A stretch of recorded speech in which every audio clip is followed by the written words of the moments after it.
Maayong gabi na usab kanatong tanan mga kaigsunan. Welcome sa atong Powerhouse meeting. Atong mga PCCian leaders, ang atong primary leaders, welcome sa atong meeting karong gabi. Salamat di ay kaayo sa inyong pagtabang ug suporta sa bag-o pa lang nato na pahitabo nga Simbalay Leaders Summit, no? First time na to nagahimo niini. Unya atong gi-welcome ang atong Simbalay leaders, no? Unya doon na tayo sobra 200 kabuok Simbalay leaders. Hallelujah. I'm so excited, I'm so happy nga nagtan-aw sa matag usa ka kinabuhi. Nya akong pag-ampong nga padayon ang Ginoo magagamit kanatong tanan. So karong gabi, I would like also to welcome every pastor nga nagsunod aning ato ang broadcast, no? Nagagamit ani nga materials para sa atong padayon gyud nga training. Our purpose really is to equip everyone. No, natay ginahimo ba nga idea nga ginasulti nato kanunay nga nobody left, no? Kanang wala gyud usa nga mabilin kundi ang tanan masangkapan aron magamit sa buluhaton sa Ginoo. So welcome karong gabi. Hallelujah. Salamat sa pagpanalangin nga padayunon nga gihat iba-ubo sa Ginoo sa atong kinabuhi. Let us pray. Our Heavenly Father, we thank you in the name of Jesus Christ our Lord for giving us this time, Lord, together we can gather together to be equipped. And we ask, dear Lord, for your Holy Spirit to minister to us.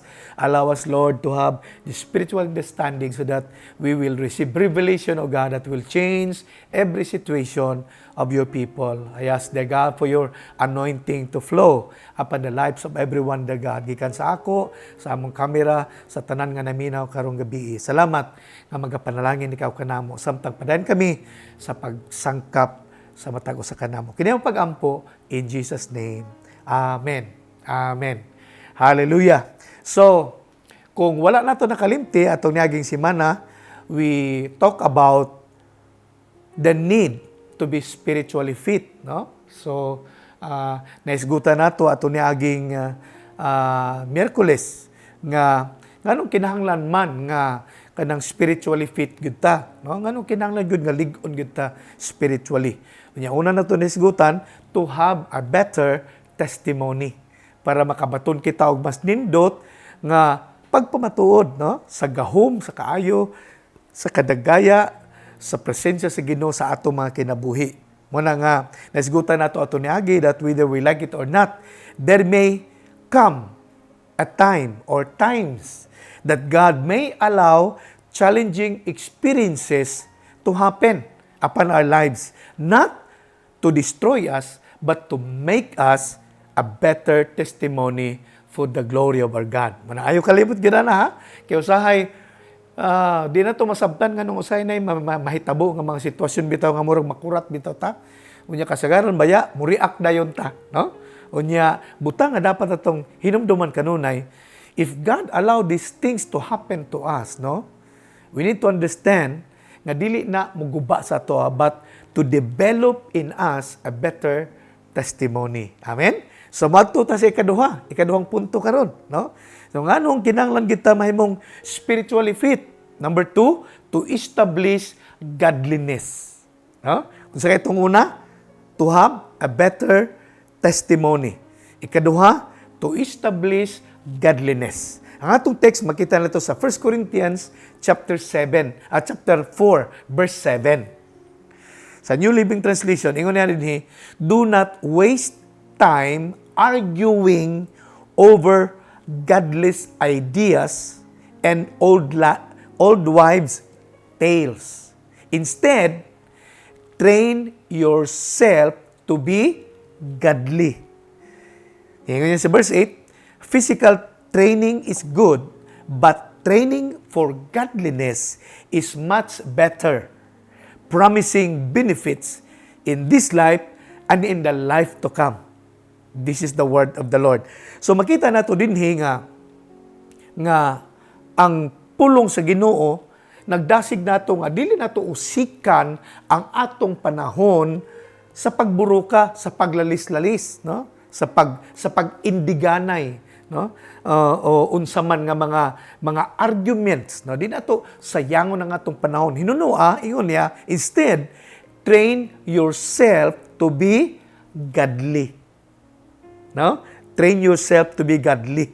Kay lagi, iyon niya, although physical training is good, but training to godliness is much better. Why? Because these have promises in this life and the life to come. Mao na nga, kung gusto nato nga madawatan ang mga saad sa Ginoo, dili lang karong panahon na kundi sa moabutay nga panahon, kinanglan bansayo na to ang atong kaugalingon to become godly. Train yourself to be godly. Mao na nga, karong gabi gusto na kong i-slice kini nga pagkasulti. Train yourself to be godly. So upat kabahin, no? Ang ato isgutan karong gabi. Una, train. Ikaduha, train yourself. Ikatulo, train yourself to be. Ikaupat, train yourself to be godly. So una, train. This speaks about effort. Pag mangitag training, effort na siya. No? Pag walay effort, walay training mahitabo. No? So when we talk about training, this speaks about effort, discipline, hard work, and dedication. Mao ni siya, no? Kining upat kabutang importante kayo when we talk about training. Without this, training will become impossible, no? Pag wala gani effort, pag walay discipline, pag walay hard work, pag walay dedication, no training can happen. Wanang ato ng timan-an. That's why training yourself to be godly is something that begins when you and I decide to follow the Lord. And this training to godliness will continue until the rest of our lives. Mo ni siya, no? Ang nakalahi aning training to godliness because this training starts the day we receive Jesus as our Lord and Savior. The day we decide to follow the Lord, diha magsugod dayon ang atong training to become godly. No? Unya, dili ni mo undang, dili ni mo human, mo padayon gyud ni sa tibok natong kinabuhi. Hallelujah. Because godliness or to be godly is a type of characteristics that needs continuous work if we want to be spiritually fit. Tungod lagi kay ang atong pagdasig mahimot ang spiritually fit. Usa sa importante kaayong ingredient ana nga mahimot ang spiritually fit kanang mabansay pag-ayo ang atong kaugalingon diha sa pagkabalaan, no? Diha sa pagka-Diosnon. Amen. Unya dunay nag-ingon, no? Someone said, take time to plan, but don't take too long to action. Why? Because success belongs to those who make a move. Iyon siya nga, maayo man ang magplano ka. Maggahin gyud kag taas ka panahon sa pagplano. Pero ayaw dugaya ang aksyon. Kay iyon niya, ang kalampusan naa ni adtong mga tao nga gahimo og lakang. Wala tong gaplano lang. That's why, if you and I wants to get better and become spiritually fit, we have to do something. If you and I wanted to be spiritually fit, we need to do something. Yeah? We need to train ourselves. Amen? In order to get better. So, muna siyang idea. Kay, lagi, training ourselves to be godly will never happen if we only think about it. We need to do something. That's why, ang first word din train. Train meaning, we need to do something. Amen? Hallelujah. To make us become better. Why? Because we cannot become better just by wishing to get better. Dili mahitabo nga muuswag ta, dili mahitabo nga mulig-on ta spiritually, kung igo ra ta maghuna-huna nga malig-on ta. Naagyud tay ang ayan nga buhaton. That's why the Bible said, train yourself. Amen. Train yourself for us to become who God wants us to be. Amen? So, we will never become what God wants us to be unless we train ourselves to be godly. That's why training is about effort. Training is about discipline. Training is about hard work. Training is about dedication. Amen? 2 Peter chapter 1, ingon ng verse 1. Si Peter nagsulat na dunay revelation din nagihatag sa Ginoo kang Peter o niya gi-share ni Peter sa tuwa through writing. Ingon siya, I am writing to you who share the same precious faith we have. Ingon ni Pedro, gisulat ko ni kaninyo nga pareha namong pagtuo.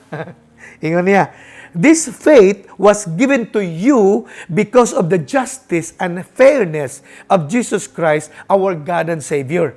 Verse 3, by His divine power, God has given us everything we need for living a godly life.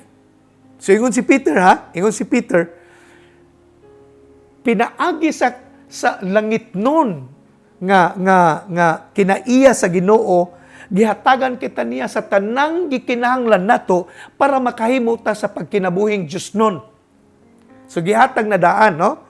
Ingon niya, we have received all of this by coming to know Jesus Christ, Him, the one who called us to Himself by means of His marvelous glory and excellence. Verse 4, and because of His glory and excellence, He has given us great and precious promises.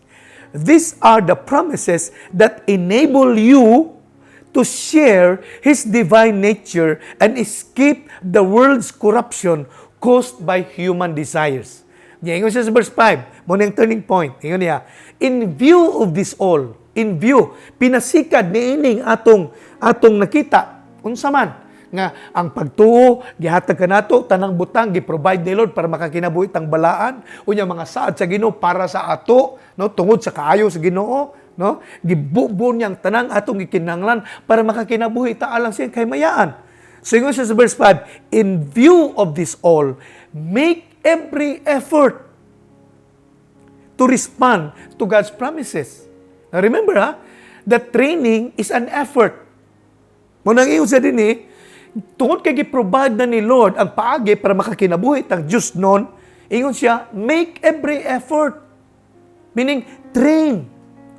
How? Ingon siya din supplement your faith with a generous provision of moral excellence. And moral excellence with knowledge. Verse 6, and knowledge with self-control, and self-control with patient endurance, and patient endurance with godliness, and godliness with brotherly affection, and brotherly affection with love for everyone. Verse 8, ingon niya, the more you grow like this, the more productive and useful you will be in your knowledge of our Lord Jesus Christ. So makita na to dinhi, ngang pagtuo, nga atong nahuptan, gasa kini sa Ginoo, sama sa pagtuo sa mga apostoles, sama kang Pedro. Unya nagsulat si Pedro niini to inform us nga ang Ginoo nag-provide na sa tanan natong gikinahanglan para makakinabuhi tang Dios nun. Mo na ngayon niya dinhi, para makakinabuhi tang Diyos noon, ingon siya, make every effort, ingon siya sa verse 5, to supplement your faith. Nga naman i-supplement ang atong faith? Because our faith is not enough. Si Pedro nagtuo, kita nagtuo sa Ginoo, pero ang atong pagtuo is not enough. We need to work hard. Supplement our faith with training. Mao na ang buti pasabot niya din Mao na nga daghan tag idugang sa atong pagtuo. And one of that is godliness. To live a godly life. Nakuha na to? Mao na nga training is about effort. No? Maklaro na to din Yan nakita na to ingon sa din the more you grow like this, the more productive and useful you are. Natanaw mahimo tang useful sa kingdom of God. Mahimo tang productive sa kingdom of God. Kung ang atong pagtungag gihuptan sa Ginoo, dugangan pa nato og pagkinabuhi nga Dios nun. Mao na nga kung igo ra pagtuo ang nasa ato, kulang gid na siya.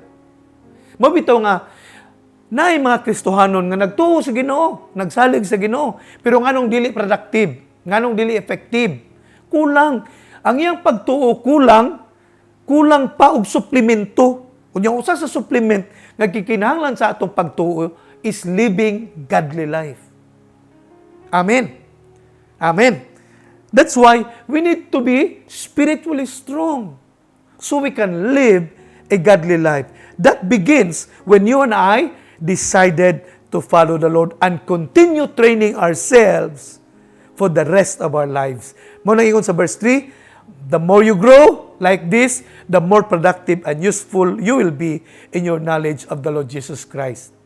Muna nga, let us train ourselves. Amen. Amen. So kini nga training, bili ni maundang. No? Padayon gitang magka-Diyos nun, padayon gitang magka-Diyos nun, hangtod mo balik si Lord. Padayon gitang magka-Diyos nun. No, dili pwede, pareha itong gisyon ni Pastor Rapi nga, Diyos nun tagma Domingo, unya kung Lunes, hangtod sa Sabado, yawan on. Nakatawa ko sa pagkasulti, pero tinuod na siya. Kung ang atong pagtuo ra, wala nato gisuplayan, og dugang pagpaningkamot para mahimot ang Diyos nun, na pagtuo rin na sa tuwa. Na may naman lang na nga natay pagtuo. Pero kung dili na Diyos nun, useless ang atong tinuuhan. Amen. That's why training ourselves to be godly is a lifetime training. As long as we live, hangtod buhi pa ta, hangtod mo balik ang Ginoo. I-train nato atong kagalingon nga mahimot ang godly. Amen. So, munang una, train. Ikaduha, train yourself. Underline the word yourself. Train yourself. Nga namang train yourself. Because you cannot expect others to do it for you. Train yourself. You cannot expect others to do it for you. You yourself, train yourself. Nakuha na to? Morning idea din train yourself. Nganong yourself man? Because nobody else can do it for you. You have to do it personally. Training ourselves to godliness is a personal thing. Dili pwede nga ako ang magpaka-Diyos nun para sa imo. Dili pwede. That's why train yourself. Because I cannot do it for you. You cannot do it for me. Others cannot do it to us. We do it personally. Kay dili man kita ang magadli kung sila'y maningkamot. Dili pod sila mahimong gadli kung kita'y maningkamot. We do it personally. Kung gina-train ni mahimong sarili, kung gina-train ako kong sarili, mahimo kong gadli.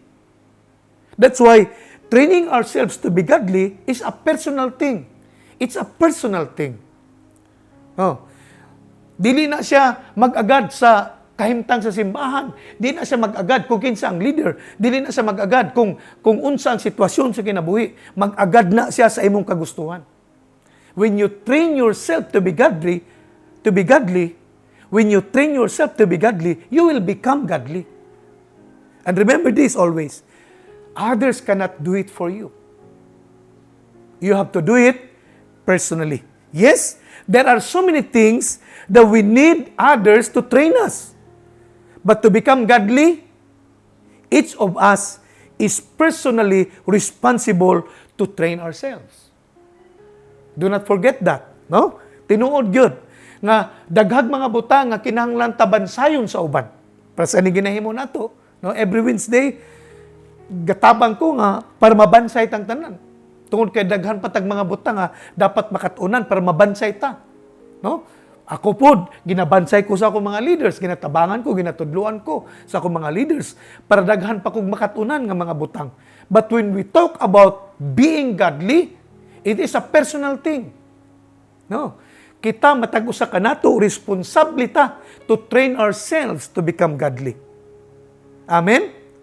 So, I cannot be godly for you.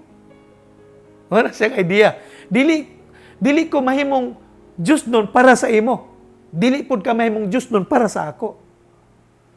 Kada usa nato ato ning personal nga responsibility. That's why when the Bible said train yourself, it is working yourself towards godliness. Sa diyan ng Bible, train yourself, buti pa sabot, trabaho nimo para mahimo kang Diyos nun. Because if you don't, you are working towards ungodliness. Kay duha ra man na ang pwede nito maduan. Kung i-train nato atong sarili mahimot ang Diyos nun, mahimot ang Diyos nun. Pero kung dili nato i-train ang atong kagalingon mahimong Diyos nun, dili ta mahimong Diyos nun. Mao na nga, naay mga Kristiyano nga dili Diyos nun, ngano? Kay wala man siya ga-train siyang sarili nga mahimong Diyos nun. Naa siya sa church. Gakanta siya apil, gahatag siya tithe, gahatag offering. Gaapil og simba. Pero tungod kay wala niya trabahoa, sayang kagalingon nga mahimo siyang Diyos nun, so dili siya mahimong Diyos nun. Amo na ingon ni Pastor Rapi, relihiyoso lang siya, gaapil lang siya, kanang church goer lang siya, no? Gaanha lang siya, gaapil siya sa activity, gasabay siya sa flow. Pero dili siya effective sa ministry, dili siya productive sa ministry. Why? Dili siya Diyos nun. Mao na nga, kung di na to i-train na nga itong sarili mahimong Diyos nun, dili ta mahimong Diyos nun. Mao na siya. That's why, iyon ang Bible, train yourself. Remember this, nobody can do it for you when it comes to godliness. Other things, pwede ko ba magtudlo sa imo sa ubang mga butang. But when we talk of godliness, no one can do it for you. It is a personal responsibility. Amen? Nakuha na to? Unya, ikatulo, nga bahin, ingon sa dinhi, train yourself to be. Train yourself to be. Natanawang word to be. It is not just a talk. When we train ourselves to be godly, it's not just a talk. Not just to pretend that we are. Not just to plan to be. Not just to try to be. But to be godly. There are a lot of people out there claiming to be Christians. And they claim to know God. But the truth is that it's just a talk. It's just pretending. It's just trying to be. All is a lie. Why? Because their lives do not reflect the glory of God. Muna isang tinuod. Dagang mga tao nga nag-angkon Kristiyano. Daghang mga tao nag-angkon nga kaila sila sa Ginoo. Pero ang tinuod, it's just pretending. It's just a talk. It's just trying to be. Because the truth is that their lives is not showing godliness. Nga istorya lang, no? Ang ilang Ginoo na una nga Kristohanon siya. Nga nakaila siya sa Ginoo, nga nangalagad siya sa Ginoo. Istorya lang siya. Trying to be. Why? Because dili siya to be. Hallelujah. That's why many people work so hard to train themselves to be more beautiful. They train themselves to be promoted. They train themselves to be awarded. They train themselves to be a winner of the contest. They train themselves to many other things. But listen, working with so much effort, discipline, and hard work, and even dedication, just for personal and selfish reasons, usually leaves one empty. Daghang mga tao diha nga pag mag-ingon ka og para mo daog, grabing paningkamot. Para mahimo siyang gwapa, grabe pag paningkamot, mugastog dako, no? Mag-spend og taas nga time para mo gwapa. Ang uban mag-spend og grabing paghago para ma-promote. Ang uban para ma-awardee, mahimo siyang maka-receive og plaki para mahimo siyang dungganan, no? Tanan ginabuhat niya, magpulaw, maningkamot, magpractice, tanan buhaton niya para ning mga butanga, no? Para mudaog sa contest, tanan buhaton niya. Pero kabalo mo, ang pagpaningkamot, grabing pagpaningkamot, grabing disiplina, o bisan trabaho o dedikasyon man, para lang sa atong kaugalingon, para lang sa kaugalingon nato, muhatod kini og kahawang sulod ka nato. That's why Paul has this conviction. Sa 1 Corinthians 9:27, gisulat ni Apostle Paul, ingon niya, I discipline my body like an athlete, training it to do what it should. I myself, isa, ako usbol pagbasa, isa, I discipline my body like an athlete, training it to do what it should. Otherwise, I fear that after preaching to others, I myself might be disqualified. So makita na to din na si Paul was so serious, not on any other thing. But Paul was so serious disciplining himself. He was so serious training himself to do what it should. So doon ay butang nga dapat buhato nato isip mga anak sa Ginoo. Doon na tayo dapat tutukan. Dili unsang mga butang sa kalibutan, kundi ang pagkinabuhing balaan. Maningon ni Paul, gibansay nako, gidisiplina nako pagay nga ako kagalingon para mabansay siya unsay angayan niyang buhaton.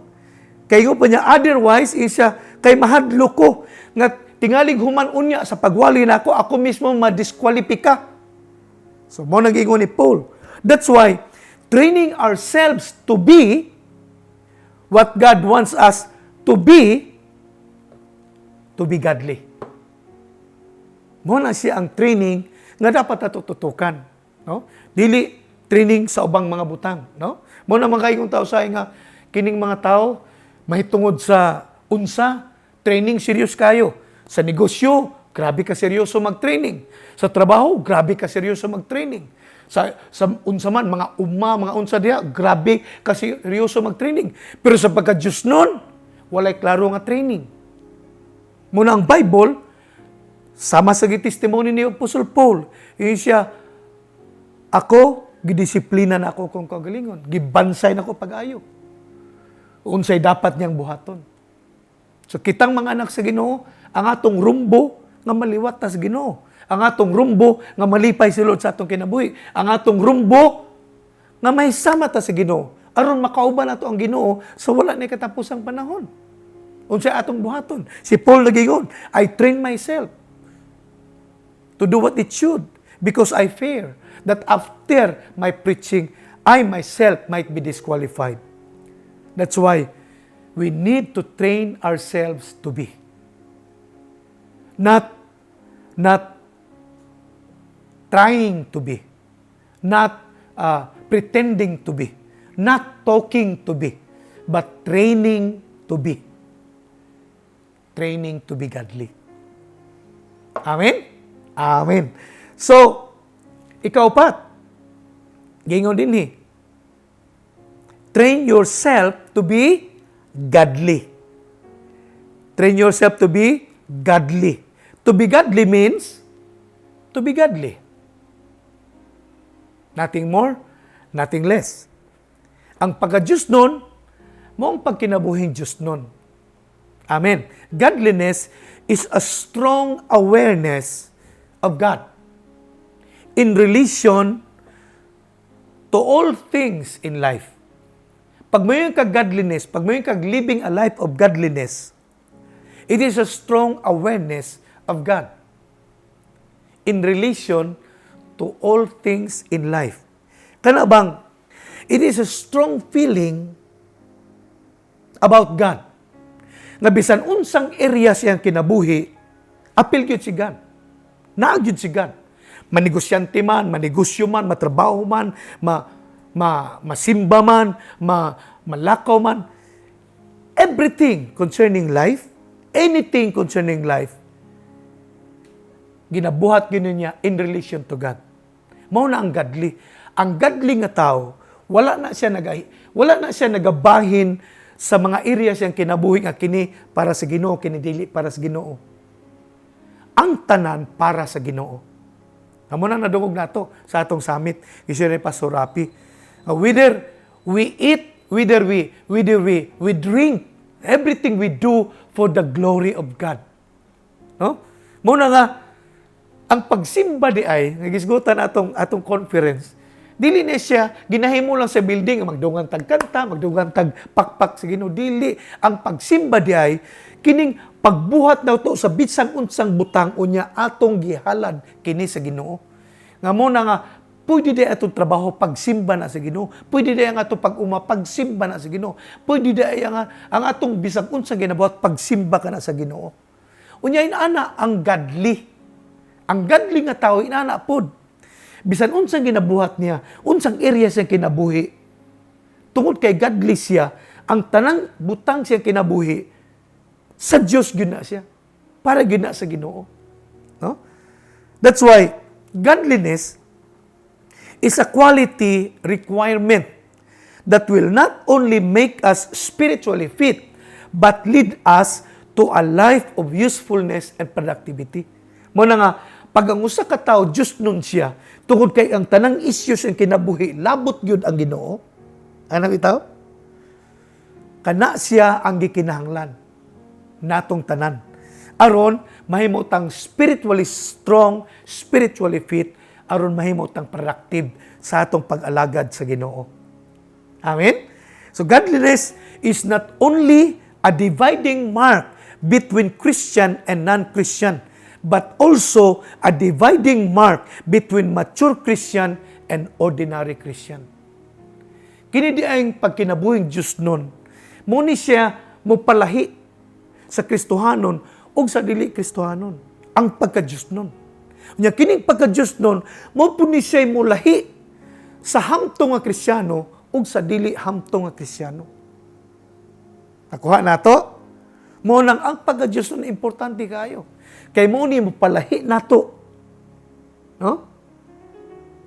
Mo ni mo pasahi sa atua. Isip alagad sa Ginoo. Ang pagka-Diyos nun. Muna nga, pag ang Kristiyano nga nagtuo sa Ginoo, dili Diyos nun, pag isagol siya sa mga tao sa kalibutan, mura po siya kalibutan. Mura po siya. Di ka kaila. Uy, kani Kristiyano, di ni mo mailan ang Kristiyano nga dili Diyos nun, unya isagol sa mga tao sa kalibutan, pareha lang siya. Pareha siya sinultihan sa kalibutan, pareha siya gawi sa kalibutan, pareha siya batasan sa kalibutan. Pero pag ang tao Diyos nun, bisag isagol nimo sa kalibutan, malahi gid siya. Oh, ang atong pagka-Diyos nun, mo'y mapalahi ka nato sa mga tao sa kalibutan. Amen. Amen. Unya ang pagka-Diyos nun, mupalahi na sa atua. Isip hamtong, sa dili hamtong ng mga Kristiyano. Mao na nga usa sa makita nato ba nga kalidad sa usa ka Kristiyano nga gahamtong, gatubo ang iyang pagka-Diyos nun. Oh. Gatubo ang iyang pagka-Diyos nun. So, godliness is also a virtue or a quality behavior that gives us not just temporary victories, but eternal victories. Kining pagka-Diyos nun, mo ni siyang kalidad, di kalidad nga kinaiya, no? Ang pagka-Diyos nun, di kalidad ni siya kinaiya, nga dili lang maghatag nato og temporary nga panalangin, kundi eternal nga panalangin. Hallelujah. Hallelujah. Mo na nga, mangutana ko, gusto ba kag panalangin nga dili lang karon ko dili sa moabutay pod nga panahon?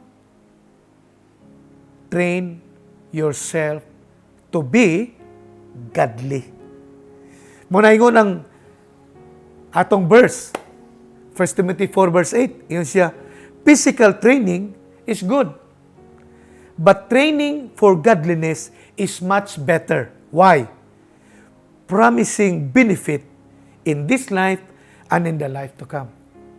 Ang pagbansay daw sa atong lawas, maayo man. Pero ang pagbansay para mahimo tang Diyos nun, mas labing maayo. Kay doon na siya mga saad. Ang Ginoo doon na mga saad. Nga pag ikaw ako mahimo tang Diyos nun, doon na mga saad ang Ginoo nga panalangin. Dili lang sa kinabuhi karon, kundi sa moabutay pa nga mga panahon. That's why, ingon siya sa verse 7, don't waste your time arguing over godless ideas and old wives' tales. Instead, train yourself to be godly. Amen? So, ato ning tipigan, 1 Timothy 4 verse 7, train yourself to be godly. Akong prayer nga aron mahimutang mas epektibo pa nga mga alagad sa Ginoo, aron mahimutang mas produktibo pa nga alagad sa Ginoo, kinahanglan nga lig-on ta kanunay spiritually. Nya usa sa mahimong resulta kung lig-on ta, mahimutang Diyos nun. Dili lang mo improve ang atong testimony for the glory of God, kundi lang atong kinabuhi mahimong Diyos nun for the glory of our living God. Mao na nga akong pagdasig karong gabi nga atong huptan kini nga pagpadayag sa Ginoo. Nga mahimutang Diyos nun. Unya para mahitabo kini, trabahoon nato. Trabahoon nato kini. Dili makahimo ang uban para kanato. Dili po ta makahimo niini para sa uban. Pag maginguntag, train ourselves to be godly, it is a personal responsibility. Muna nga, ikaw ang manubag para sa imong kinabuhi pagka-Diyos nun. Ako po ang manubag sa akong pagkinabuhi ng pagka-Diyos nun. Mao nga, aron madawatan ako ang mga saad sa Ginoo sa kinabuhi karong sumabutay pa, trabahoon ako, pinaagi sa kaalam sa Ginoo o sa tabang sa Espiritu Santo nga mahimo kong Diyos nun. O kini nga paningkamot, kini nga training, magapadayon hangtod sa pagbalik sa Ginoo. Akong prayer nga tipigan tang tanan sa Ginoo. No? Along the way sa proseso, sa atong padayon nga training, sa atong kagalingon to become godly, akong pag-ampo nga tabangan kita sa Ginoo, pinagi sa gahom sa iyong Espiritu Santo. O akong kanunay, nga ginadeklara, ang dako gyud nga shalom sa inyong mga kinabuhi. Big shalom, I declare it to every leaders tonight. Nothing shall be broken, nothing shall be wasted, nothing shall be lacking, and nothing shall be missing upon your life, upon your family, upon your business, upon your job, upon your ministry. And may the Lord God continue to accelerate you to become more fruitful and more productive for the glory of God. This I pray and declare in Jesus' name. Amen and amen.